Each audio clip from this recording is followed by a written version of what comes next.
जय माता दी दोस्तों।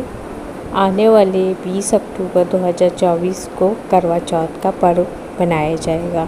जो माताएं या बहनें करवा चौथ का व्रत रखती हैं, भगवान उनकी सुहाग को रक्षा करे, उनका सुहाग बना रहे, इसी कामना के साथ मैं वीडियो की शुरुआत करती हूँ। करवा चौथ का जो बायना होता है वो अपनी सास को देना चाहिए कि नहीं देना चाहिए, क्या करना चाहिए, वो सब कुछ आपके साथ यहाँ पे मैं शेयर करने वाली हूँ। देखिए, अगर आपके यहाँ बायना देने का रिवाज है, सुहाग का जो सामान होता है, अगर आपकी सास है तो आप अपनी सास को दे सकती हैं, अगर नहीं है तो आप अपनी ननद को दे सकती हैं। और बहुत से क्वेश्चन मन में रहेगा कि जैसे मैंने मैके से ये व्रत उठाया और हमारे ससुराल में ये व्रत नहीं होता है, तो क्या हम अपनी सास को ये बायना दे सकते हैं या अपनी ननद को बायना दे सकते हैं?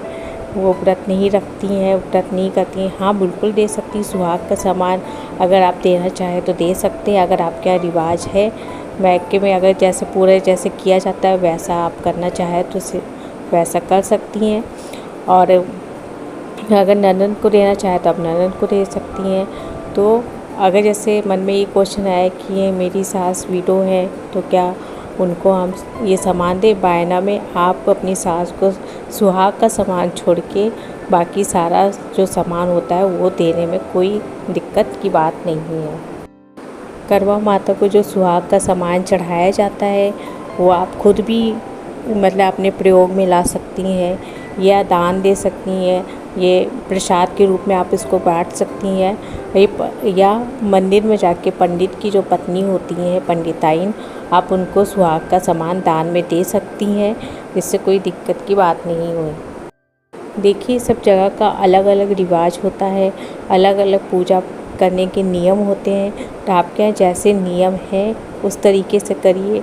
अगर आपको नहीं पता है तो अब फिर आप देखिए कि आपको कैसा करना है। ऐसा शुरुआत कीजिए, पहली बार शुरू करिए कि आप आगे भी वो निभा पाए। तो इस तरीके से पूजा करिए। किसको बायना देना चाहिए, किसको नहीं देना है, वो सब आप अपना देख के तब करिएगा।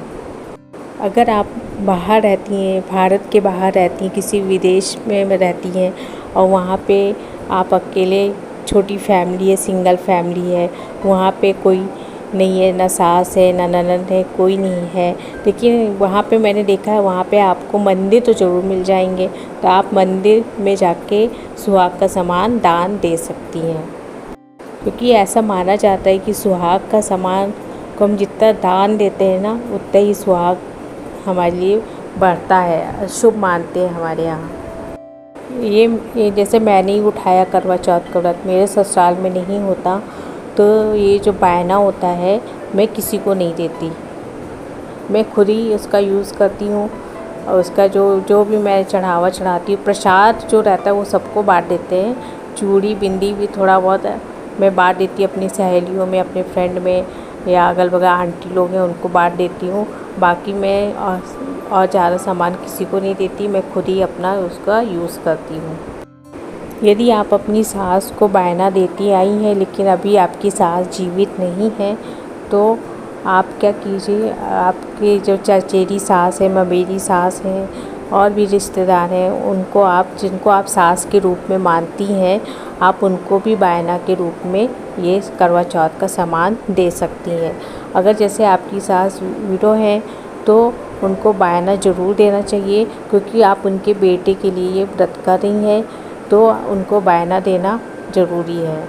अगर आपके यहाँ बायना दिया जाता है सास या ननद को, तो आप उनको अवश्य से दें।